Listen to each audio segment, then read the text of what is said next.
Hi, I'm in Melbourne this week for the Sport Next conference. It's an annual event where many of the world's most influential business leaders in sport come together to talk about the challenges facing the sector, the developments in technology, new investment strategies and everything that affects world sport.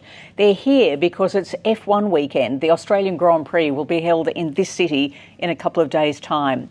Now, I wanted to bring you an update on something very specific. As you know, I've been doing a number of interviews with some of the candidates who hope to be the next president of the International Olympic Committee. That election is only about a week away, but one of the candidates, the only female candidate, Kirsty Coventry of Zimbabwe, said that she was heading off to meet with the new chair of the ICC, the International Cricket Council. I asked her whether she would put to Jay the circumstances of the Afghanistan women's cricket team. Now, the International Cricket Council is going to be one of your federations for the next Olympics in Los Angeles, and they are not even fulfilling their own rules, which say that to be a full member, you must support both men's and women's cricket. The Afghanistan women's cricket team lives in Australia after they fled their country.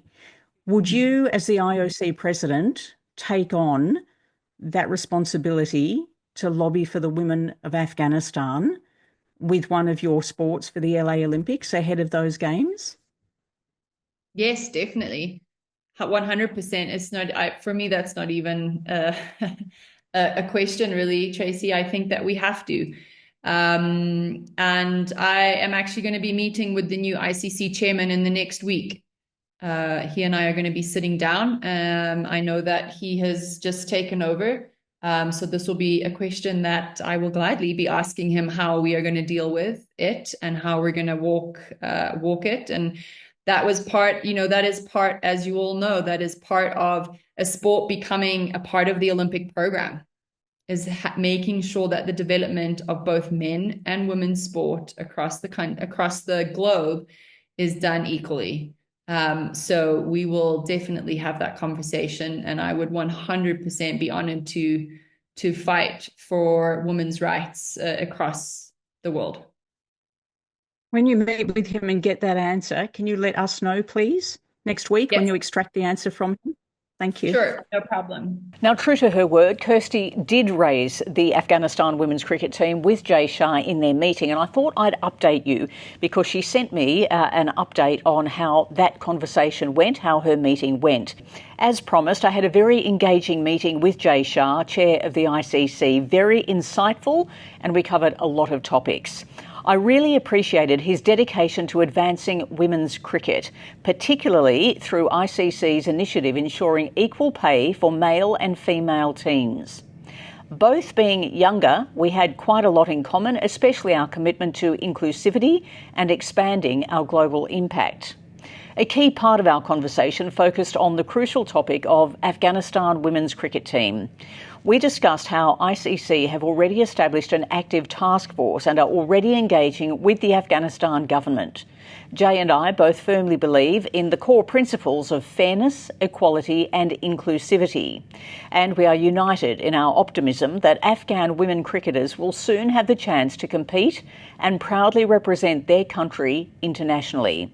There are strong opportunities for greater collaboration between the IOC and ICC, particularly in promoting and enhancing the global presence and participation of all athletes. Now, that's great, and I think it's up to all of us to hold them to that. For instance, the idea that the ICC has already established an active task force, that task force looking at the Afghanistan women's team is made up entirely of men. So far, we've had no update on any developments that task force has made, but, we'll keep pressing the ICC on that for sure. Now, I like this line. We are united in our optimism that Afghan women cricketers will soon have the chance to compete and proudly represent their country internationally. Now, I don't know if there is something in the works, but I certainly know that people from the outside have continued to agitate. People in countries like New Zealand, the UK, and most definitely from Australia, and some of the machinations between Cricket Australia and the ICC. That's an update. I thought I'd share it with you. Stay tuned for more. Remember, my weekly podcast is available on Patreon. That's an audio podcast, generally about an hour long, with some of the in-depth conversations with movers and shakers in sport. That costs you about the cost of a cup of coffee per week. So please head to Patreon to subscribe to that. Otherwise, just stay tuned here and I'll have another feature interview this weekend.